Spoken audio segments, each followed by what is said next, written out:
आज की क्लास में हम संस्कृत व्याकरण का आपका टॉपिक है प्रत्यय। प्रत्यय के बारे में हम यहाँ आज की क्लास में विस्तार से अध्ययन करेंगे। अब देखिए प्रत्यय होते किन हैं, जैसे कि हमने उपसर्ग बताए थे आपको, वे शब्द या शब्दांश किसी भी शब्द के प्रारंभ में जुड़ करके उनके अर्थ में परिवर्तन कर देते हैं, उन्हें हम उपसर्ग कहते हैं। सामान्य भाषा में प्रत्यय भी ऐसे कह लीजिए, वे शब्द या शब्दांश जो किसी भी शब्द के पीछे जुड़ करके उसके अर्थ में परिवर्तन कर देते हैं, उन्हें हम प्रत्यय कहते हैं। लेकिन देखिए संस्कृत भाषा में क्या होता है, सबसे पहले जानिए प्रत्यय की परिभाषा क्या होती है और प्रत्यय कहते किसे हैं। देखिए जो शब्द या शब्दांश किसी संज्ञा, अब संज्ञा आप जानते हो, संज्ञा किसे कहते हैं, किसी वस्तु व्यक्ति स्थान आदि के नाम की हम संज्ञा कहते हैं। अब देखिए आपने संज्ञा हिंदी में भी पढ़ा है, ठीक है। अब देखिए संज्ञा आपको किसी वस्तु व्यक्ति स्थान आदि के नाम की क्या कहलाती है, संज्ञा कहलाती है। अब देखिए वो संज्ञा शब्द होंगे या फिर सर्वनाम शब्द होंगे। सर्वनाम किन्हें कहते हैं, संज्ञा के स्थान पर काम आने वाले शब्दों को क्या कहते हैं, सर्वनाम कहते हैं। अब सर्वनाम क्या, जैसे गीता नाच रही है, वह साथ ही क्या कर रही है, वह खाना भी खा रही है, खाते खाते वो क्या कर रही है, नाच रही है। तो यहाँ सीता की जगह क्या प्रयुक्त कर लिया, वह, और वह क्या है आपका सर्वनाम है। अब देखिए उसके पश्चात विशेषण क्या कहलाते हैं। विशेषण देखिए विशेषता प्रकट करते हो, वे शब्द जो किसी की विशेषता प्रकट करते हैं उन्हें विशेषण कहते हैं।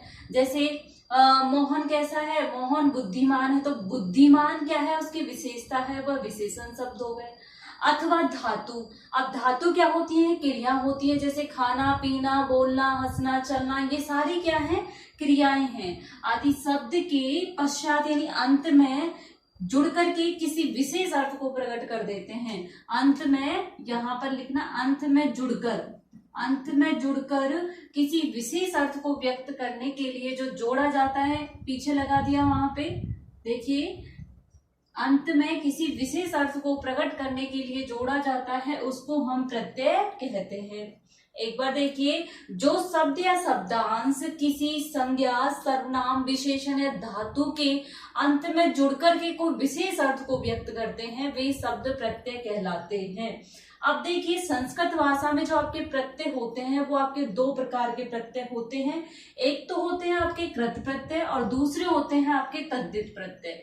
एक तो आपके कृत प्रत्यय, एक प्रकार क्या होता है प्रत्यय, वो कृत प्रत्यय, और एक होते हैं तद्धित प्रत्यय। शायद बहुत से बच्चे हैं जिन्होंने ये पहली बार पढ़ रहे हैं, लेकिन मैंने आपको प्रत्यय 8th क्लास में भी पढ़ाया था। जो 8th क्लास के बच्चे हैं, जो 8th स्टैंडर्ड के जो 9th में आ गए हैं उनको होगा, लेकिन जो 8th क्लास के बच्चे हैं वो इनको पहली बार पढ़ रहे हैं, तो ध्यान से पढ़ना है। सबसे देखिए एक बार हम पुनः रिवाइज कर लेते हैं इसको। प्रत्यय किन्हें कहते हैं, प्रत्यय वे शब्द या शब्दांश होते हैं जो संज्ञा सर्वनाम और विशेषण और धातु के अंत में जुड़कर के कोई विशेष अर्थ को व्यक्त कर देते हैं, उन्हें हम प्रत्यय कहते हैं। और प्रत्यय अपनी संस्कृत भाषा में दो होते हैं, एक तो होते हैं कृत प्रत्यय और एक होते हैं तद्धित प्रत्यय। अब कृत प्रत्यय किन्हें कहते हैं और तद्धित प्रत्यय किन्हें कहते हैं, धातु के अंत में जुड़कर संज्ञा विशेषण अव्यय क्रिया पद का निर्माण करते हैं। देखिए यहाँ सिंपल भाषा में कह लीजिए, कृत प्रत्यय जो होते हैं वो धातु के अंत में जुड़ते हैं। किसके अंत में जुड़ते हैं, धातु के अंत में। और धातुएं क्या होती हैं, आपकी क्रिया होती हैं, जैसे बोलना लिखना पढ़ना, ठीक है। बद लिख, इनको संस्कृत भाषा में बद लिख पठ ऐसे बोलते हैं। तो धातु के अंत में जुड़ते हैं वे प्रत्यय कृत प्रत्यय कहलाते हैं। अब कृत प्रत्यय के अंदर कौन कौन से प्रत्यय आते हैं, कत्वा, है ना, कत्वा प्रत्यय। अब कत्वा देखिए यहाँ पर गम धातु है आपकी, गम धन कत्वा, तो क्या बना अपना, गत्वा बना। तो गत्वा यानी जा करके। कत्वा प्रत्यय का जो प्रयोग किया जाता है करके के अर्थ में किया जाता है। किसके अर्थ में किया जाता है, करके के अर्थ में किया जाता है। कत्वा, कत्वा में देखिए गम धातु में आपने अगर कत्वा जोड़ा तो क्या बना, गत्वा। मैंने क्या कहा, कृत प्रत्यय धातु के अंत में जुड़ते हैं, तो गम क्या है आपकी, धातु हो गई। गत्वा गम धातु, गम के रूप चलता है आपकी गच्छ की तरह, तो गच्छित्वा ऐसे बने, गच्छित्वा नहीं बनके क्या बनेगा, शुद्ध रूप गत्वा, जाकर के। कृत्वा क्र यानी क्या होता है, करना, तो करना भी क्या है आपकी धातु है, उसमें कत्वा प्रत्यय जोड़ा, क्या बना रूप, कृत्वा, क्या बना, कृत्वा, करके।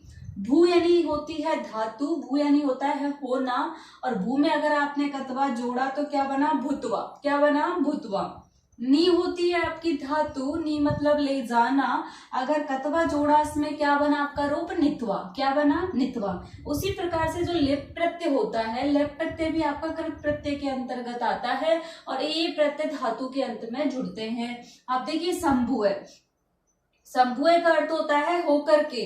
अब देखिए यहाँ पर सम आपका उपसर्ग है, क्या है, सम आपका उपसर्ग है, बुए नहीं होना। देखिए यहाँ पर सम उपसर्ग और लास्ट में क्या, इसकी पहचान क्या होगी लेप प्रत्यय की, अंत में तो क्या होगा, यह शेष रहेगा और प्रारंभ में कोई भी उपसर्ग होगा। तो हमने उपसर्ग पढ़े हैं, सम क्या होता है आपका उपसर्ग होता है। अब सम उपसर्ग है और अंत में क्या दिख रहा है, यह दिख रहा है, तो यहाँ पे शंभु है। अब जैसे ही आपको प्रारंभ में तो उपसर्ग मिलेगा और अंत में यह मिलेगा, तो वह कौन सा उपसर्ग, वो कौन सा प्रत्यय होगा, लेप प्रत्यय होगा। ये पहचान होती है लेप प्रत्यय की। अब देखिए यहाँ पर आ भी आपका उपसर्ग होता है, जिसको आंग बोलते हैं। आपका उपसर्ग है, यह आपका प्रत्यय है। तो देखिए यहाँ पर शेष जैसे अंतिम दिखा यह, तो हम प्रारंभ में देखेंगे कि उपसर्ग है या नहीं, तो वहां पर अगर उपसर्ग है प्रारंभ में, यह आपका अंत में शेष बचता है, तो उसमें कौन सा प्रत्यय होगा आपका, लेप प्रत्यय, जो किसके अंतर्गत आता है, कृत प्रत्यय के अंतर्गत आता है। और जो किस में जुड़ते हैं, कृत प्रत्यय धातु के अंत में जुड़ते हैं। अब विजित्य देखिए, वी नी वी, मैंने बताया था आपको, नी वी क्या होता है आपका उपसर्ग होता है, यह अंत में शेष है, तो यहाँ पर कौन सा प्रत्यय है, लेप प्रत्यय है। कौन सा प्रत्यय है, लेप प्रत्यय है। अब देखिए कर तुम, करके आपकी धातु है और तुम उन प्रत्यय है। तुम उनका तुम शेष रहता है, क्या शेष रहता है, तुम उनका तुम शेष रहता है। तो किसी भी शब्द में, यानी कि जो क्रिया धातु शब्द है आपका, उसमें आपको तुम पीछे मिल जाए तो उसमें क्या होगा, तुम उन प्रत्यय होगा। कर तुम मतलब करो, करो मतलब होता है करना, और तुम जुड़ा है कर तुम, ठीक है, तुम उन प्रत्यय। पठी तुम पढ़ना, पढ़ना भी आपकी क्या है, धातु है, तो पठी तुम, ठीक है। मैंने आपको कृत प्रत्यय क्या बताए थे, धातु के अंत में जो जुड़ते हैं उन्हें हम कृत प्रत्यय कहते हैं। हन तुम मारना, और देखिए मारना क्या है, आपकी क्रिया है, धातु है, तुम प्रत्यय लगा, हन तुम बन गया, ठीक है। श्रोतुम सुनना, सुनना क्या है आपकी क्रिया, तुम प्रत्यय लग गया, श्रोतुम बन गया। ये हम एक बार ऐसे ही सारांश रूप में जान रहे हैं, फिर विस्तार से हम एक एक प्रत्यय को पढ़ेंगे। अब देखिए यहाँ पर देखिए तद्धित प्रत्यय, तद्धित प्रत्यय क्या होते हैं। अब देखिए संज्ञा, सर्वनाम तथा विशेषण शब्दों के अंत में जो प्रत्यय जुड़ते हैं उन्हें हम तद्धित प्रत्यय कहते हैं। संज्ञा, सर्वनाम या विशेषण शब्दों के अंत में जुड़ते हैं उन्हें हम तद्धित प्रत्यय कहते हैं, और धातु के अंत में जुड़ने वाले प्रत्यय को हम क्या कहते हैं, कृत प्रत्यय कहते हैं। अब देखिए इसमें इन जो प्रत्यय, तद्धित प्रत्ययों में आपके दो प्रत्यय आते हैं, तरप और तमप प्रत्यय। अब देखिए जैसे लघु मतलब क्या होता है, छोटा, विशेषण हो गया छोटा लड़का, छोटी लड़की, ठीक है, छोटा घर, छोटा महल, ऐसे इस तरीके से आपका क्या हो, महल तो बड़ा होता है, बड़ा महल। तो देखिए यहाँ पर लघु और जो विशेषता प्रकट कर रही है विशेषण शब्द हो गया। तो देखिए लघुतर और लघुतम। अब यहाँ पे आपका तर जहाँ शेष है वहां तरप प्रत्यय, और जहां पर तम शेष है वहां तमप प्रत्यय, ठीक है। केवल हमको शब्द में पहचानना है और ज्यादा रटना नहीं है इनको। शब्द जैसे आ गया आपका, देखिए यहाँ पे कतवा आ गया, जैसे जहां पर तो शेष दिखा वहां कतवा प्रत्यय है, और जहां पर मैंने बताया उपसर्ग है प्रारंभ में और यह शेष है वहां पर आपका लेप प्रत्यय। तुम जहां पर शेष है वहां पर आपका तुमन प्रत्यय है। तद्धित प्रत्यय आते हैं आपके संज्ञा, सर्वनाम, विशेषण के अंत में जुड़ने वाले शब्दों के अंत में, वो तद्धित प्रत्यय कहलाते हैं। लघुतर जहां पर है वहां तर प्रत्यय है, जहां पर तम शेष है वहां तमप प्रत्यय है। उसी प्रकार से गुरु, गुरुतर, गुरुतम, यहाँ तरप प्रत्यय है, गुरुतम में गुरुतम प्रत्यय है। निम्न, निम्नतर और निम्नतम, यहाँ पर निम्न है, निम्नतर तरप प्रत्यय है, और यहाँ पर तम में तमप प्रत्यय है। मृदु, मृदुतर और मृदुतम, यहाँ पर तर प्रत्यय और यहाँ पर मृदुतम तमप प्रत्यय है।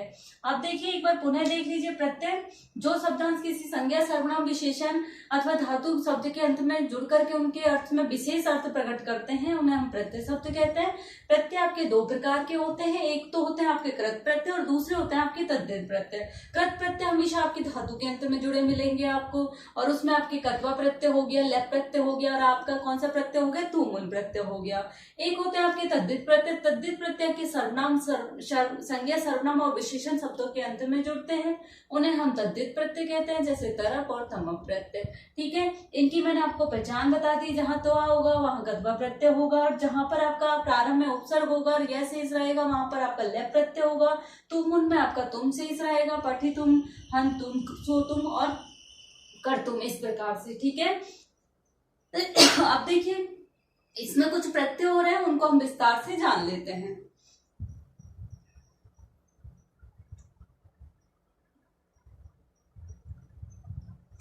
देखिए अभी तक जो हमने पढ़ा था प्रत्यय, उसके आगे देखिए, अब देखिए जो उसके अलावा प्रत्यय हमने पढ़ा, देखिए कत्वा प्रत्यय। कत्वा प्रत्यय की मैंने आपको पहचान बताई थी, जहां पर त्वा शेष रहे, जैसे पठितवा, लिखितवा, हसितवा, ठीक है, लिखितवा, उसमें सब में क्या होगा, कत्वा प्रत्यय होगा।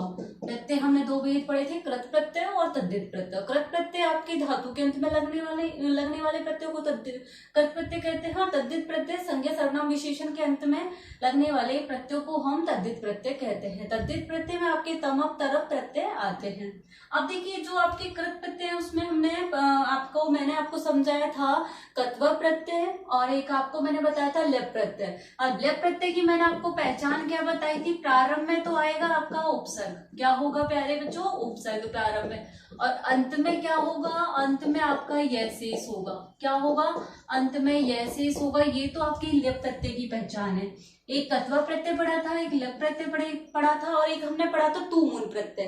तुमुन प्रत्यय में जैसे आपके पठितुम, लिखितुम, हस्तुम, तुम शेष रहेगा, वहां तुमुन प्रत्यय होगा। अब उसके आगे देखिए कत और कत्वतु प्रत्यय। कत्वतु प्रत्यय आपके भूतकाल के लिए प्रयुक्त होते हैं, लेकिन उनको पहचानना कैसे, जैसे गतः, गत में आपका तह शेष रहेगा, वहां पर आपका कौन सा प्रत्यय होगा, कत प्रत्यय। ध्यान से देखना है, केवल हमको बहुत ज्यादा डिटेल से और इसकी जो परिभाषा है उनको याद नहीं करना है, केवल हमको पहचानना है कि इसमें कौन सा प्रत्यय होगा। अगर आपको अंतिम वर्ण जो अंत में जो बचने वाले शेष वर्ण याद है, तो आप आराम से इनकी पहचान कर सकते हो कि कौन से शब्द में कौन सा प्रत्यय होगा। अब देखिए यहाँ पे गत है तो गत प्रत्यय होगा, पठितम में भी ता शेष है, तो यहाँ भी क्या होगा, गत प्रत्यय होगा। दृष्ट, दृष्ट, इसमें भी आपका तय शेष है, तो यहाँ भी आपका कत प्रत्यय होगा। हसित, इसमें भी आपका क्या होगा, कत प्रत्यय होगा। नेक्स्ट देखिए गतवान। अब गतवान में देखिए यहाँ पर कत्वतु, कत्वतु प्रत्यय है। कौन सा प्रत्यय है यहाँ पर, कत्वतु प्रत्यय है। कौन सा, कत्वतु।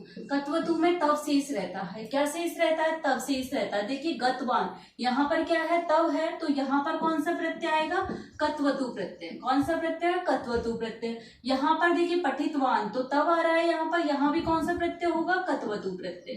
कौन सा प्रत्यय, कत्वतु प्रत्यय। इसमें देखिए दृष्टवान, यहाँ भी आपका तब है, तो यहाँ भी कौन सा प्रत्यय होगा, आपका कत्वतु प्रत्यय। कौन सा प्रत्यय, कत्वतु प्रत्यय। नेक्स्ट देखिए हसितवान, यहाँ भी आपका तब है, तो यहाँ भी कौन सा प्रत्यय होगा, कत्वतु प्रत्यय। ठीक है, इस प्रकार से देखिए जहां पर तय शेष है वहां कत प्रत्यय, कत प्रत्यय, दृष्ट में भी कत प्रत्यय और हसित में भी कत प्रत्यय। गतवान है आपका, यहाँ पर तब शेष है कत्वतु प्रत्यय, यहाँ भी आपका तब शेष है कत्वतु प्रत्यय। इधर भी दृष्टवान है, यहाँ भी कत्वतु प्रत्यय। हसितवान है, इसमें भी आपका कत्वतु प्रत्यय। गच्छन, अब देखिए सत्री प्रत्यय में यहाँ अन शेष रहता है, और यहाँ पर सानच में मान शेष रहता है। यहाँ पर अन और यहाँ पर मान, यहाँ पर त शेष रहता है और यहाँ पर तब शेष रहता है, केवल ये ध्यान रखना है आपको। अब देखिए यहाँ पर गच्छन, गच्छन बोल के देखिए अन शेष है, तो यहाँ पर सत्री प्रत्यय। पठन, यहाँ पर इसका इन सत्री कत और कत्वतु प्रत्यय भूतकाल के अर्थ में, यहाँ पर वर्तमान काल के अर्थ में। पठन, तो यहाँ भी आपका क्या होगा, सत्री प्रत्यय। स्मरण, यहाँ भी क्या होगा आपका सत्री प्रत्यय। और इससे हसन, इसमें भी क्या होगा आपका सत्री प्रत्यय होगा। नेक्स्ट देखिए भाषमान, इसमें मान शेष रहेगा सानच, तो मान जहां शेष दिखे वहां पर कौन सा प्रत्यय होगा, सानच प्रत्यय। यहाँ भी कौन सा प्रत्यय होगा, सानच प्रत्यय। एक बात आपको ये ध्यान रखना है कि अंत में मान जहां शेष है वहां सानच प्रत्यय, अन जहां शेष है वहां सत्री प्रत्यय, कत जहां शेष है वहां पर त जहां शेष है वहां कत प्रत्यय, और जहां पर वान शेष है वहां पर तब जहां शेष है वहां पर कत्वतु प्रत्यय। आप देखिए स्मरण, यहाँ पर आपका हो गया एदमान, यहाँ भी क्या आएगा, सानच प्रत्यय, और इधर भी क्या आएगा आपका सानच प्रत्यय। अब देखिए यहां तक हो गई। अब देखिए तब्यत, तब्यत प्रत्यय कहाँ होता है, तब्यत में देखिए कर्तव्यम, तब्य शेष रहेगा, क्या शेष रहेगा, तब्य शेष रहेगा, तो यहाँ पर कौन सा प्रत्यय होगा आपका, तब्यत प्रत्यय। जहां पर तब्य शेष हो वहां तब्यत प्रत्यय पठितव्यम, यहाँ भी कौन सा प्रत्यय आएगा, तब्यत प्रत्यय। गंतव्यम, यहाँ भी कौन सा प्रत्यय आएगा आपका, तब्यत प्रत्यय। और नेक्स्ट आपका नेतव्यम, यहाँ भी कौन सा प्रत्यय होगा आपका, तब्यत प्रत्यय। नेक्स्ट देखिए अन्यर प्रत्यय। अन्यर में आपको अन्य मिलेगा, देखिए अन्य, गमनियम, तो यहाँ पर अनि आ रहा है, तो यहाँ भी कौन सा प्रत्यय होगा, अनियर प्रत्यय। यहाँ पर इसमें भी आपका करनियम में भी अनियर, स्मरण नियम में भी अनियर और एद नियम में भी अनियर। आपको ये याद रखना पड़ेगा, एग्जाम्पल को देख के बार बार अभ्यास करना पड़ेगा। अब आते हैं आपके स्त्री प्रत्यय कौन कौन से होते हैं। स्त्री प्रत्यय एक तो होता है आपके टाप प्रत्यय और एक नीप प्रत्यय। जहां पर आपको स्त्रीलिंग शब्द मिले और आल अंत में मिले वहां पर आपका टाप प्रत्यय होगा। देखिए छात्र धन टाप छात्रा, स्त्रीलिंग है छात्रा। सुत धन टाप सुता, सुता भी स्त्रीलिंग है, तो यहाँ पर आ है, लास्ट में क्या है, आ है, और वहां पर कौन सा प्रत्यय होगा, अंत में आ है और स्त्रीलिंग का बोध करा रहे हैं, उसे क्या हम कहें, कौन सा प्रत्यय कहेंगे, टाप प्रत्यय। और जहां पर पुत्री बड़ी ई की मात्रा होगी वहां पर कौन सा प्रत्यय होगा, नीप प्रत्यय। कौन सा प्रत्यय, नीप प्रत्यय। अब देखिए पुत्र धन नीप पुत्री और नंदन ईप नदी, इस तरीके से आपके प्रत्यय होते हैं। एक बार पुनः देख लीजिए, जहां पर त शेष रहे वहां पर आपका कत प्रत्यय, जहां पर तब शेष रहे वहां पर आपका कतवतु प्रत्यय, जहां पर आपका सत्रीय अंश शेष रहे वहां पर आपका सत्रीय प्रत्यय, और जहां पर आपका मान शेष रहे वहां पर सानच प्रत्यय। तव्यत में आपका तव्य शेष रहेगा, क्या शेष रहेगा, तव्य शेष रहेगा। जहां पर तव्य शेष मिले वहां, जैसे कर्तव्यम, पठितव्यम, गंतव्यम, नेतव्यम, वहां पर आपका तव्यत प्रत्यय। और जहां पर अनिय मिले आपको बीच में, और वहां पर अनियर प्रत्यय, करनियम, स्मरणीयम, एदनियम इत्यादि। स्त्री प्रत्यय में क्या होता है आपका, जहां स्त्री शब्द का बोध कराए, अंत में क्या हो, आ की मात्रा हो, वहां पर आपका टाप प्रत्यय। बड़ी की मात्रा मिले और स्त्री शब्द मिले आपको, स्त्रीवाचक शब्द मिले, वहां पर आपका नीप प्रत्यय होगा। ये आपके प्रत्यय होंगे। अगर आपको पेपर में आएगा, इसी में से आएगा, इससे बाहर कुछ नहीं आएगा। बस केवल आपको ये याद रख लेना प्रत्यय। वैसे प्रत्यय बहुत होते हैं, डिटेल से पढ़ोगे तो प्रत्यय एक एक की आपकी परिभाषा होगी, एक एक एग्जाम्पल को आपको समझना पड़ेगा। मैं डेफिनेशन भी आपको सबकी बता सकती हूँ, लेकिन आपको केवल एग्जाम्पल से पहचानना है कि इसमें प्रत्यय कौन सा है। इन्हीं की आप बार बार अभ्यास कर लेना, इसी से ही आपका एग्जाम में आ जाएगा। ठीक है प्यारे बच्चों, थैंक यू।